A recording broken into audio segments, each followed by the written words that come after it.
여러분 안녕, 뽕쌤이에요. 네, 어떻게 일주일 동안 또 잘 지내셨나요? 그 이름도 유명한 빡세고 빡센 화학 분석 시간이 돌아왔습니다. 우리 여러분 아직까지도 어렵다고 느끼고 있는 거 저도 알고 있어요. 그렇지만 최소한 이번 1학기 안에는 HPLC 정도는 이제 껌이지 할 수 있게 제가 만들어 드리도록 하겠습니다. 네, 여태까지 조금 빠르게 진행해 왔다면 비타민C 같은 경우는 우리 친구들이 처음으로 분석해 보는 거기 때문에 최대한 천천히 진행해 보도록 하겠습니다. 우리 저번 시간에 HPLC 정량 분석 전처리 하고요. 시험 용액도 만들고 표준 용액도 만들고 기기 분석 시작하는 것까지 했었죠. 네, 거기까지 한번 정리해보고 그리고 그 다음 단계부터 다시 실험 영상 보도록 하시겠습니다. 자, 비타민C 정량 분석 어떻게 했는지 저번 시간 했던 거 복습하는 시간 한번 가져보도록 할게요. 그래서 오늘 2교시의 제일 첫 번째는 분석 원리 및 검체에 대한 내용 말씀드릴 거고요. 두 번째는 시약 및 시액 조제 관련 된 거. 세 번째는 시험용액의 조제 전처리죠. 네 번째는 기기 분석. 그리고 우리 친구들 제일 헤매는 거 결과 계산하는 것까지 다시 한 번 더 보도록 하겠습니다. 그래서 첫 번째 우리 HPLC를 이용한 비타민C 정량 분석의 원리입니다. 우리 친구들 실습 지시서 작성해서 제가 지금 이 부분 읽으면 그 식품 공전에 나와 있었던 내용이구나 정도는 어디서 들어본 것 같은데 정도는 생각할 수 있을 겁니다. HPLC를 이용한 비타민C의 정량 분석 원리는 식품 중에 있는 비타민C를 메타인산 용액으로 추출한 비타민C 시험 용액 중에 있는 비타민C를 메타인산 용액으로 추출한 비타민C를 만드는 거죠. 그래서 액체 크로마토그래프 자외부 흡광 광도계 검출기를 통해서 비타민C의 최대 흡수 파장인 254나노미터에서 표준 용액과의 흡광도를 측정하여 정량하는 방법이다. 네, 제일 중요한 부분 여기 자외부 흡광 광도 검출기 파장 254 표준 용액과의 흡광도를 결국 비교한다는 얘기죠. 측정해서 정량하는 방법이다. 그냥 비타민C 아니고 메타인산 용액으로 추출한 비타민C 전처리는 메타인산 용액으로 한다. 이렇게죠. 첫 번째 메타인산 용액으로 전처리, 두 번째 자외부 흡광 광도 검출기, 세 번째 254나노미터 파장, 네 번째 표준 용액과의 비교. 아시겠습니까? 우리 비타민C 실험에 대한 전반적인 내용을 한 문장으로 표시를 했네요. 메타인산 용액으로 전처리, 자외부 흡광 광도 검출기를 통한 분석, 검출기에서 파장은 비타민C의 최대 흡수 파장인 254나노미터. 그래서 표준 용액과 흡광도를 비교한다까지 기억하시면 되겠습니다. HPLC를 이용한 비타민C 정량 분석 검체의 함량입니다. 검체의 함량이 어느 정도 들어있는지 가정을 하고 우리가 샘플 양도 결정할 수 있고요. 나중에 우리가 분석한 시험 결과값도 맞게 나왔는지 확인해 볼 수가 있겠죠. 그래서 우리 먼저 비타구미 젤리부터 보겠습니다. 비타구미 젤리는 여기 보시면 40mg 하고 표기가 되어 있습니다. 그런데 이 40mg이 도대체 이 젤리에 얼만큼의 40mg이 있다는 거야. 우리 항상 함량을 표시할 때는 1g당 몇 g, 1g당 몇 mg 또는 뭐 1g당 몇 마이크로그램 이런 식으로 표시를 하죠. 그러니까 이 과자 한 봉투를 다 먹으면 내가 비타민C를 도대체 얼마나 섭취를 할 수 있다는 거야를 알 수 있어야겠죠, 우리 친구들이. 그래서 여기 보시면 영양정보는 총 내용량 40g당 영양정보를 표시하고 있습니다 하고 나와 있습니다. 보이시나요? 네. 그래서 총 내용량 40g을 다 먹으면 네가 비타민C 40mg을 섭취할 수 있는 거야 라고 표시가 되어 있죠. 이해 가시나요? 그래서 보시면 여기 퍼센트 보이시나요? 네가 40mg을 먹으면 하루 동안 먹어야 할 비타민C 양 중에 40%를 먹었어. 그러면 네가 하루 동안 먹어야 할 비타민C의 100% 양을 다 채우려면 이거 몇 봉투 먹어야 돼요? 10, 9, 8, 7, 6, 5, 4, 3, 2, 1, 0, 땡! 네, 40%니까 이거 두 봉투 먹으면 80%겠죠? 두 봉투 반절 먹으면 100%겠죠? 네, 계산 되시나요? 우리 똑똑이들만 모여있는 반이기 때문에 충분히 계산하실 수 있을 거라고 생각해 봅니다. 그래서 네가 이 한 봉투를 다 먹으면 40g을 다 먹으면 비타민C 40mg을 섭취할 수 있어. 그래서 보통 평균적인 계산법으로 계산해보면 10g당으로 나타내볼게, 100g당으로 나타내보면, 네, 100g당으로 나타내보면, 여기 곱하기 2.5배죠, 분모에.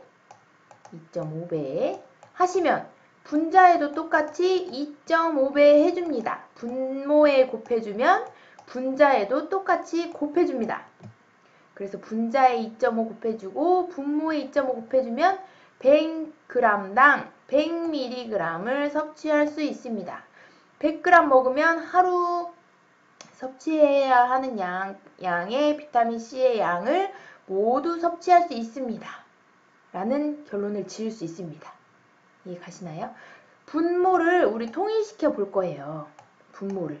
왜냐면 이렇게 해놔야 나중에 결과값 계산하실 때 우리 친구들이 조금 편하거든요.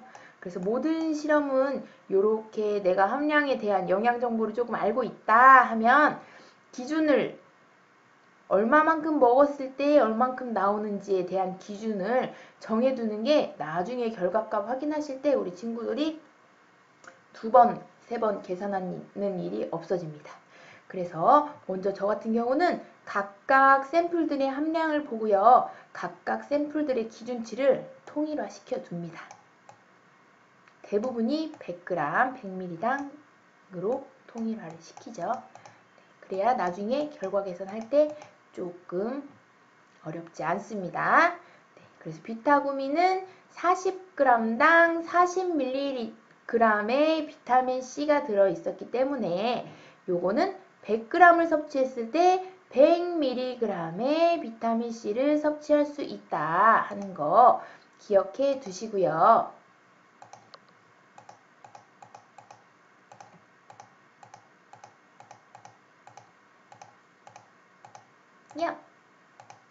네.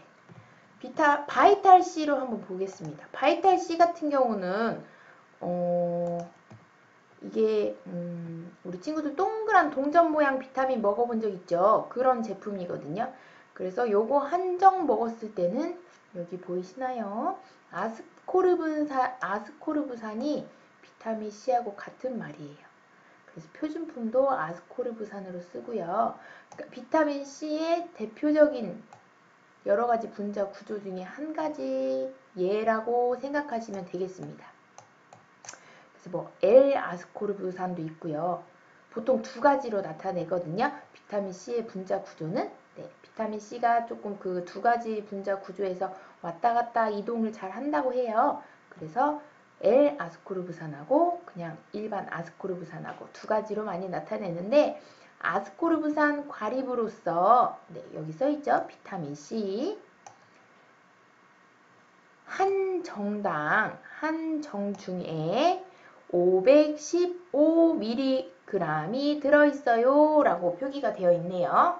그러면 비타구미 같은 경우는 몇 그램, 총 내용량이 몇 그램인지 나와 있었는데 바이탈C 같은 경우에는 한 정당 515.5mg 있다고 나와 있어요.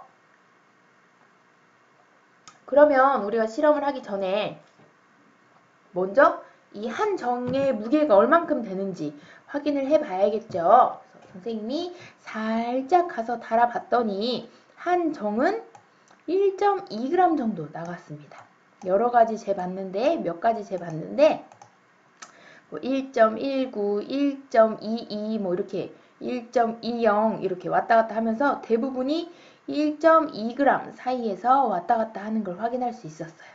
그래서 바이탈C 제품의 경우에는 1.2g 속에 비타민C가 515.5mg 들어있습니다 하고 나와 있었어요. 우리 친구들 이렇게 봤을 때 그러면 한 정의 양보다 비타민C의 양이 많으면 될까요? 절대 안 되겠죠. 항상 기준이 되는 양보다 내가 확인하고자 하는 성분의 양은 적어야 합니다. 네. 그래서 비타민C, 바이탈C 한 정을 먹고 나면 너는 515.5mg의 비타민C를 섭취할 수 있어 라고 표기가 되어 있습니다.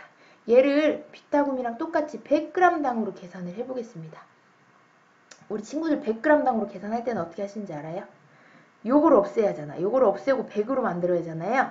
그럼 여기다 곱하기 1.2g 분의 100g을 해줍니다. 분모에다가.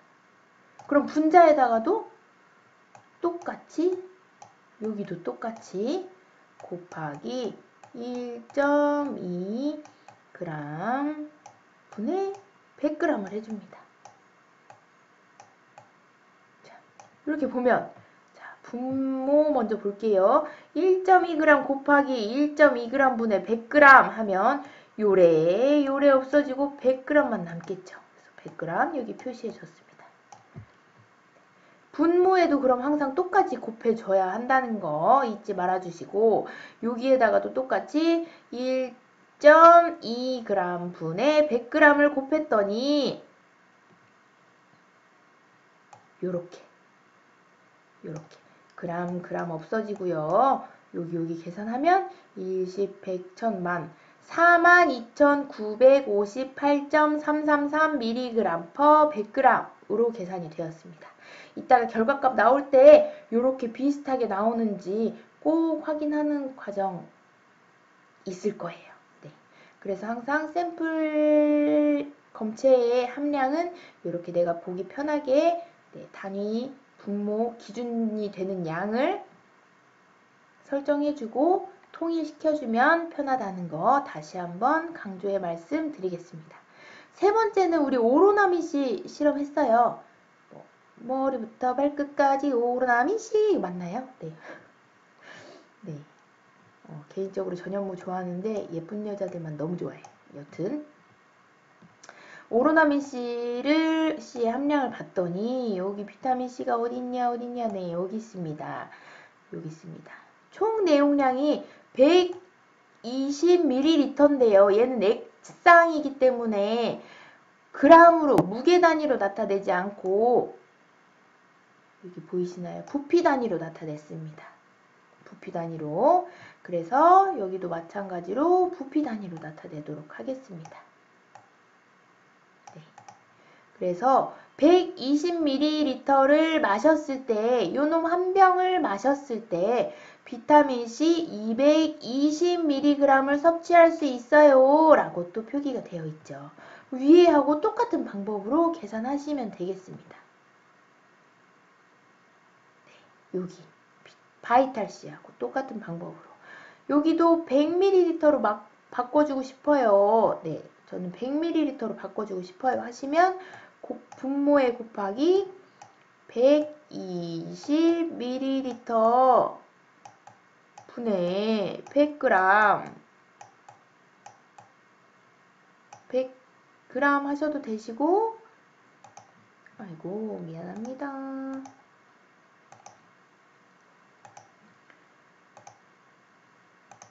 (100ml) 똑같이 부피 단위로 하셔도 되시고, 네, 곱하기 해주시면 요렇게 없어지고요. 단위도 없어지고요.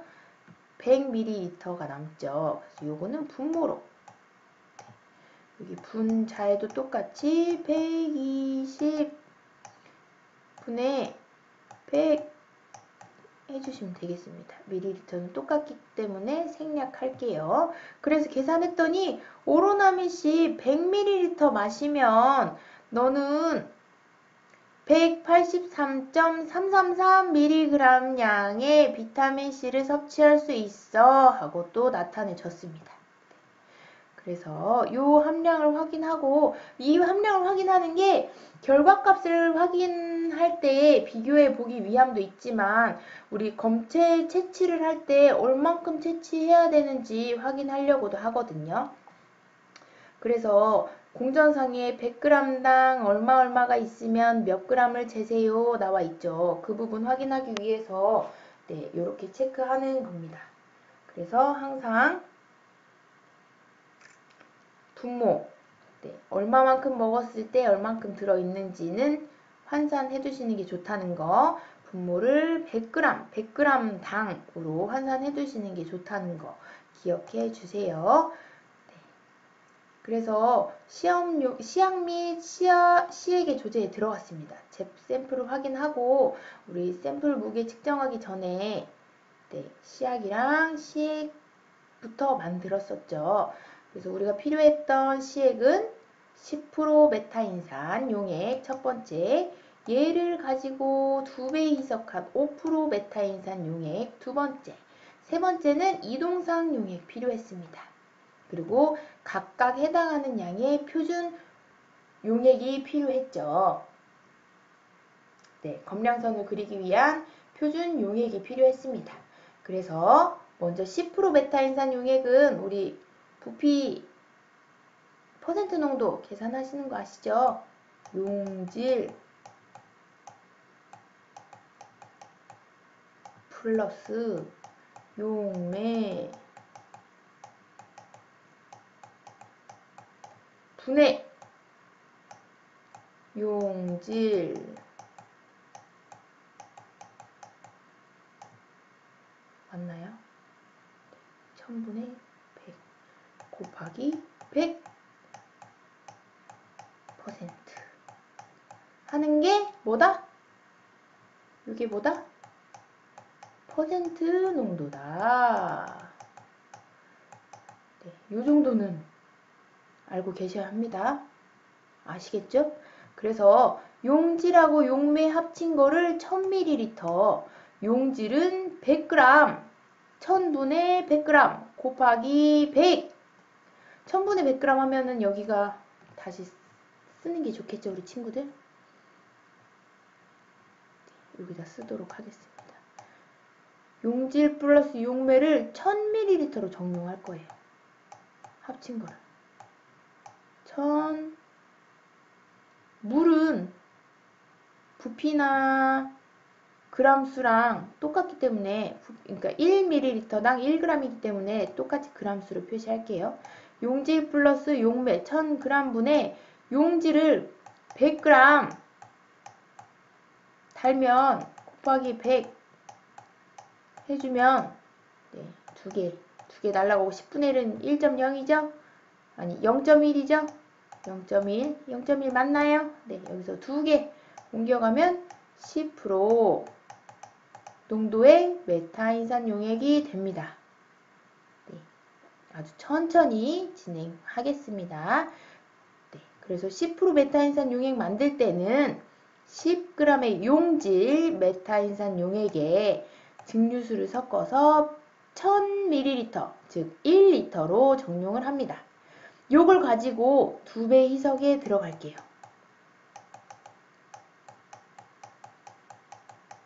네, 그래서 10% 메타인산 용액 500ml에 DW 500ml 넣는다고 생각하시면 되겠죠.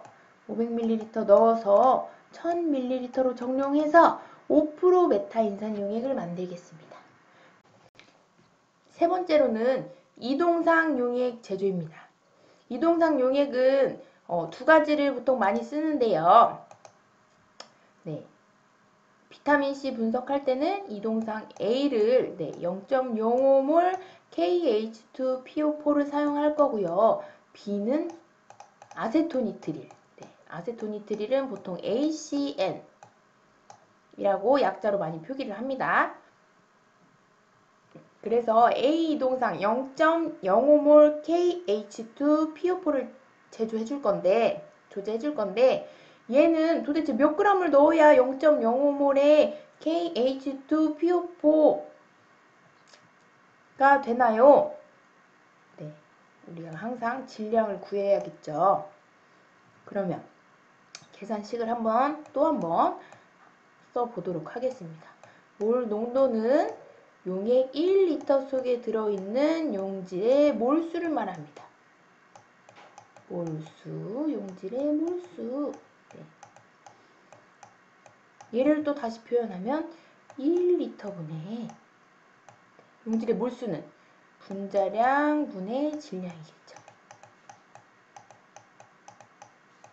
우리 항상 단위 잊으면 안 된다고 말씀드렸어요. 분자량은 그램 퍼 몰입니다. 1몰에 원자들의 합 분자가 몇 그램 들어있는지. 분자량 분의 질량이죠. 몰수는 뭐다? 분자량 분의 질량. 네, 그램입니다. 자, 그래서 질량만 나타내고 싶다. 그러면 요거 분의 요거. 몰농도는 요거 분의 요거죠. 그래서 다시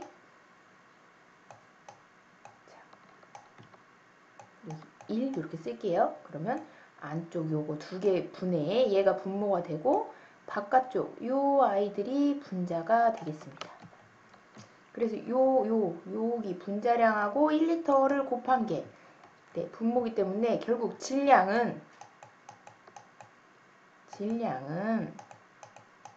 우리 여기서 몰수 알고 있죠?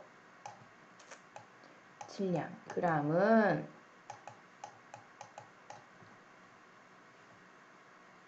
여기 분자량 곱하기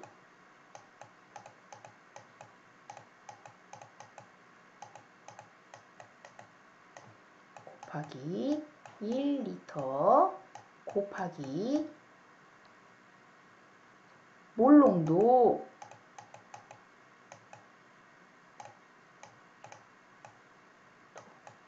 되겠습니다. 이해 가시나요? 몰농도 우리가 아는 농도의 몰농도의 용액을 제조할 때 용질을 얼만큼 넣어야 되는지를 계산할 때는 분자량 곱하기 1리터 곱하기 몰농도입니다. 분자량 곱하기 1리터 곱하기 몰농도입니다. 다시 한번 질량은 분자량 곱하기 1리터 곱하기 몰농도입니다. 이렇게까지 했는데 기억 못하는 애들은 있으면 정말 니네는 똥멍청이겠다. 그죠? 네. 질량은 분자량 곱하기 1리터 곱하기 몰농도입니다. 네. 여기서 1리터는 우리가 용액을 1리터 만들 때를 기준으로 나타내죠. 그래서 우리가 용액을 1리터 안 만들고 0.05몰짜리 500ml만 만들 거예요 할 때는 여기를 0.5리터로 바꿔주시면 되겠습니다. 오늘은 다행히 아주 쉽게 아주 쉽게 0.5리터 안 만들고 1리터 만들 거니까 그냥 1 그대로 곱해주셔도 되겠습니다. 이해 가시나요? 그래서 0.05몰의 KH2PO4 농도를 조제하려고 KH2PO4를 몇 그램 넣어야 되는지 계산해봤더니 1 곱하기 몰농도 0.05 곱하기 분자량 193점 몇이었죠? 곱했더니 결국 질량은 KH2PO4를 6.5045g 넣고 1리터로 정용해주면 다 만들 수 있어 라고 계산 결과가 나옵니다. 그래서 이 동상을 KH2PO4를 6.5045g 재서 1리터로 정용해서 만들어 주었습니다. 저번 시간에 선생님 영상 볼 때는 선생님이 그 전에 만들어 놨던 이동상이 있어서 그걸로 사용을 했지요. 그래서 A 이동상은 KH2PO4를 사용했고요. B 이동상은 ACN을 사용했습니다. 표준용액 조제로 들어가겠습니다. 표준용액은 항상 똑같이 반복된다고 생각하시면 돼요. 표준 원액, 고농도의 표준 원액을 먼저 만들어주고 그 표준 원액을 희석해서 표준 용액들을 만들어줍니다. 표준 용액에 대한 기준치는 실험자가 선택할 수 있습니다. 기기의 감도, 그리고 정량 한계, 샘플의 함량 등을 조금씩 반영해서 표준 용액의 기준이 되는 농도들은 실험자가 조절할 수 있습니다. 그래서 저 같은 경우는 이번 실험에서 50ppm, 100ppm, 200ppm으로 조제해서 사용했죠. 그래서 1000ppm을 만들려면 1000ppm은 또 반복하겠습니다.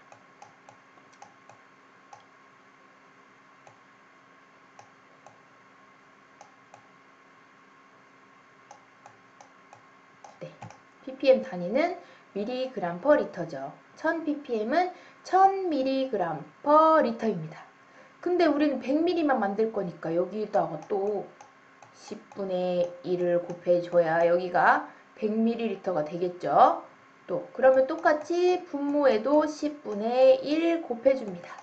그러면 결국 띵띵 없어지고 아스코르빈산 100mg에 5% 베타인산을 넣어서 토탈 100ml로 정용을 하게 되면 1000ppm 표준 원액이 만들어지죠. 그래서 1000ppm 표준 원액을 20배 희석하고 10배 희석하고 5배 희석해서 세 가지 포인트의 표준 용액을 만들어줬습니다. 20배 희석할 때는 이렇게 하시면 돼요. 1000ppm이니까 1000 나누기 20 하시면 5, 100, 0, 0 20배 하면 50ppm이 되는구나 아실 수 있겠죠. 그럼 표준 원액을 5ml 넣는 건 어떻게 알아요, 선생님? 여기도 똑같이 0.05ml 어떻게 해요, 선생님? 하면 돼요. 여기를 쉽게 생각해보면 요 100ppm짜리로 기준을 잡고 생각을 해볼게요, 친구들. 1000ppm을 100ppm으로 만들려면 10배를 희석해야 되기 때문에 1g에 토탈 10ml로 정용을 하죠. 그러면 50ppm은 요거의 반절이에요. 그러면 표준 원액을 반절 넣어준다고 생각하시면 되겠습니다. 200ppm은 표준 용액 100ppm의 2배예요. 그러면 표준 원액을 2배 넣어준다고 생각하시면 되겠습니다. 여기는 2분의 1, 여기는 2배. 항상 이렇게 기준치가 있으면 계산이 쉬워지죠. 그래서 저 같은 경우는 표준 용액의 포인트를 잡을 때 대부분 표준 원액의 10배 희석한 농도를 꼭 중간에 끼워 넣습니다. 계산해서 헷갈리지 않도록. 우리 친구들도 혼자 실험하실 때 참고하세요. 넘어가겠습니다. 표준 용액은 50ppm, 100ppm, 200ppm 세 포인트로 만드는데 항상 고농도의 표준 원액을 제조해서 희석하여 쓴다는 거. 똑같이 나오는 경우가 많으니까 머릿속에 콕콕콕 표준 원액 다음에 표준 용액, 표준 원액 다음에 표준 용액, 표준 원액은 고농도 기억하세요. 그리고 시액은 10% 메타인산 용액, 5% 메타인산 용액, 이동상 세 가지 조제해서 사용했다는 거 기억해 두시면 되겠습니다. 시험 용액의 조제는 HPLC 같은 경우는 아주 간단하죠. 검체의 무게를 측정하고 처음에는 무게와 동량의 10% 메타인산 용액을 가해서 현탁하였습니다. 네, 15분 정도 현탁했고요. 이 현탁한 검체의 적당량, 네, 우리는 토탈을 40ml로 매스업을 했기 때문에 처음에는 20ml 정도만 넣었죠. 20ml 정도의 5% 메타인산 용액을 가해서 네, 전체 샘플을 균질화 시켜줍니다. 그리고 균질화된 시료는 50ml 매스 플라스크에 옮기고 5% 메타인산 용액으로 옮기기 전 용기, 비커죠. 우리 비커에 실험했었죠. 용기를 씻어서 토탈 볼륨을 40ml로 하였습니다. 얘를 다시 우리는 코니칼 튜브에 넣었죠. 원심 분리하려고. 네, 코니칼 튜브에 넣어서 3000rpm에서 15분간 원심 분리한 후 상등에, 네, 찌꺼기 껴있으면 안됩니다. 부유물 껴있으면 안됩니다. 상등액, 깨끗한 상등액을 취해서 시험 용액으로 했고요. 농도가 진한 시험 용액은 희석해서 분석했습니다. 우리 바이탈씨, 네, 10배 희석했습니다. 우리 친구들 실습 지시서 쓰는 거에 대해서 아직도 어려움 많이 갖고 있는데요. 일단 실습 지시서를 잘 쓸 수 있으려면 친구들이 화학 분석실에 대해서 관심을 좀 많이 가져주셔야 돼요. 네, 화학 분석실에 어떤 장비가 있는지, 또 어떤 초자기구들, 또 어떤 소모품들이 있는지 조금은 파악하고 있어야 실습 지시서를 쓸 때 쉬울 수 있겠죠. 여태까지는 집에서 쓰느라고 실험실을 둘러볼 겨를도 없었고 실험실에 어떤 것들이 있는지 파악할 수도 없어서 어려웠을 거라고 네, 충분히 생각합니다. 네, 그런 부분들은 제가 충분히 감안해서 네, 우리 친구들 학교에 오시면 다시 한 번 더 도와드릴 거고요. 네, 그렇게 실험실에 있는 장비나 기구들에 대해서 조금 파악이 되면 실습 지시서 쓸 때 3000rpm에서 15분간 원심 분리 하랬는데 우리 실험실에는 원심 분리기가 100ml짜리는 없었지. 맞아. 최대 50짜리밖에 안 됐으니까 우리는 50짜리로 써야겠다 하는 판단이 생기겠죠. 그러면 실습 지시서 쓸 때 조금 더 쉬워질 거라고 생각합니다. 거기까지 어려운 친구들은 실험실 오셔서 쓰실 때는 같이 찾아볼 거예요. 같이 찾아보고 같이 확인하고 그리고 지시서 쓸 때 옆에서 많이 도와드릴 거니까 너무 걱정하시지 마시고 어서 등교 계약 날짜가 다가오기를 바라겠습니다. 네, 넘어갈게요.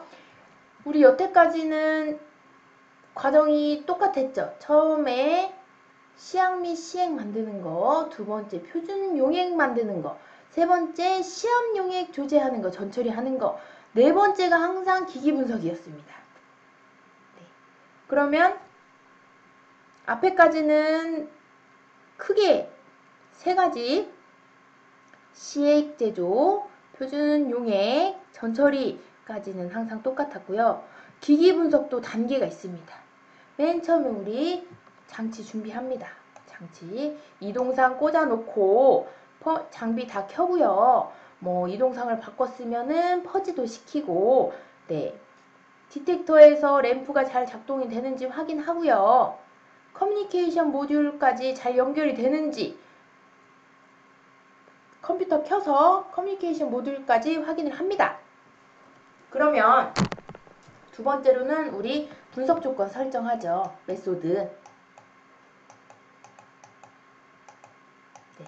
메소드 짜서 입력해놓고 안정화시킵니다.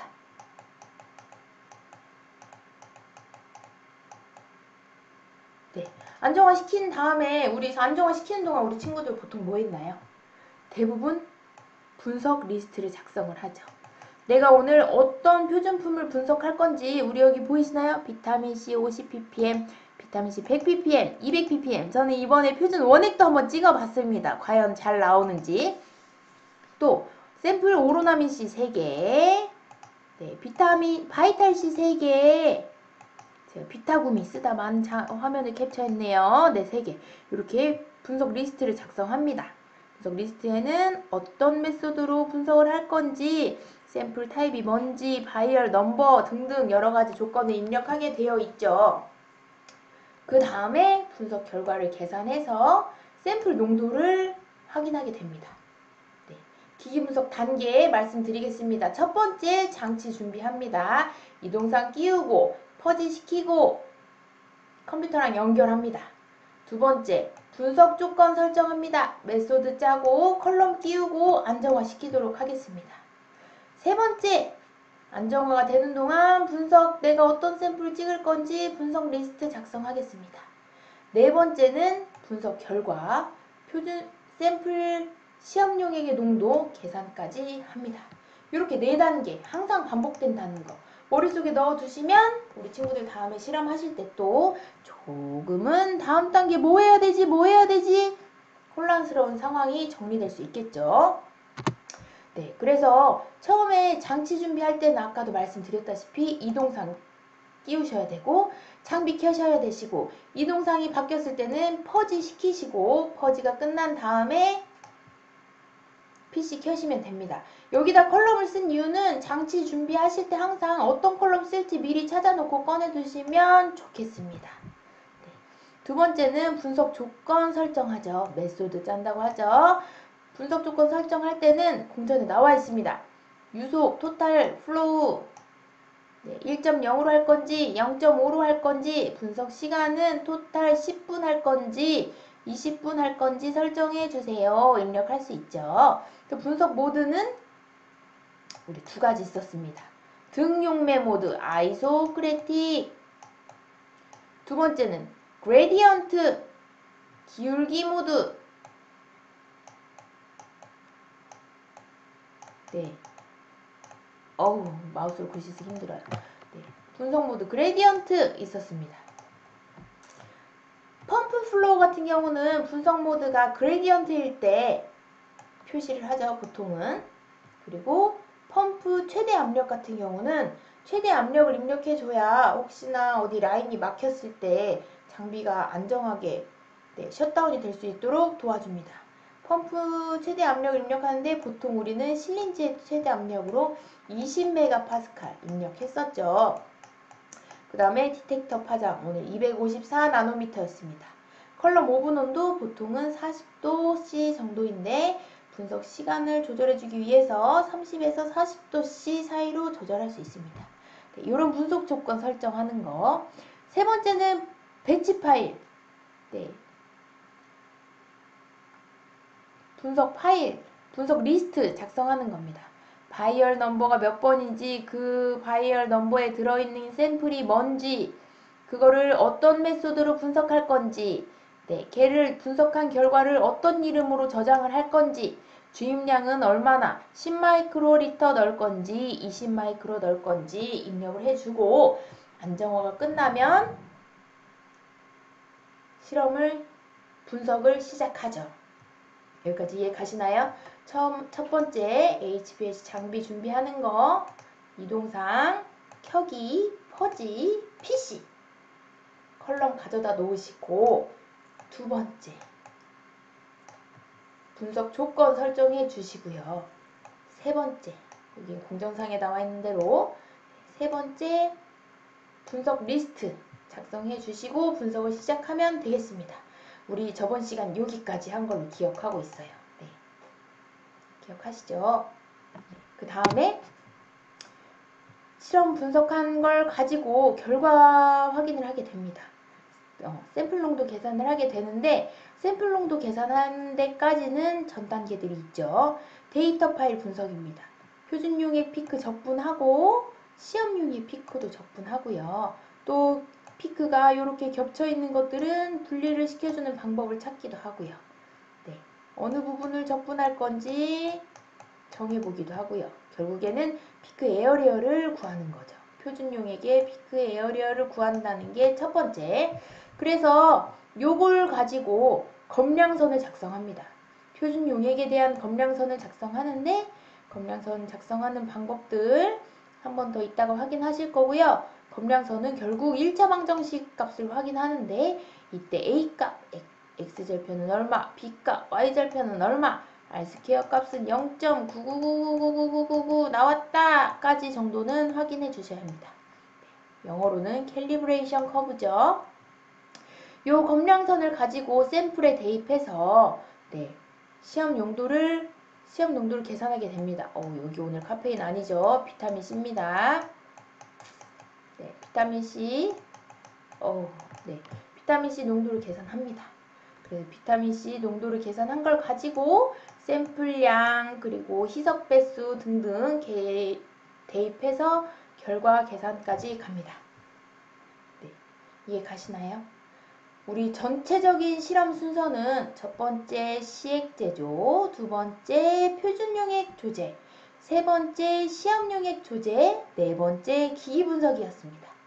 네 번째 기기분석 과정을 한번 정리해 보시면 첫 번째 장치 준비, 두 번째 분석 조건 설정, 세 번째 분석 리스트 작성, 네 번째 함량 계산, 샘플 농도 계산 이렇게 정리할 수 있습니다. 여기까지 비타민 C에 대한 실험 정리 한번 해봤고요. 다음 시간 3교시에는 우리 저번에 분석 시작한 거 이어서 피크 어떻게 나오는지 확인 한번 해보실 거고요. 또 그걸 가지고 검량선 작성하고 샘플 농도까지 계산하는 것까지 보시도록 하겠습니다. 열심히 이론 수업 듣느라 고생하셨고요. 화장실 다녀오시고 오늘 중요한 포인트 실험 단계 4단계, 기기 분석 단계 4단계 정리 한번 해보시는 시간 가지셨으면 좋겠습니다. 수고하셨습니다. 3교시에 만나요.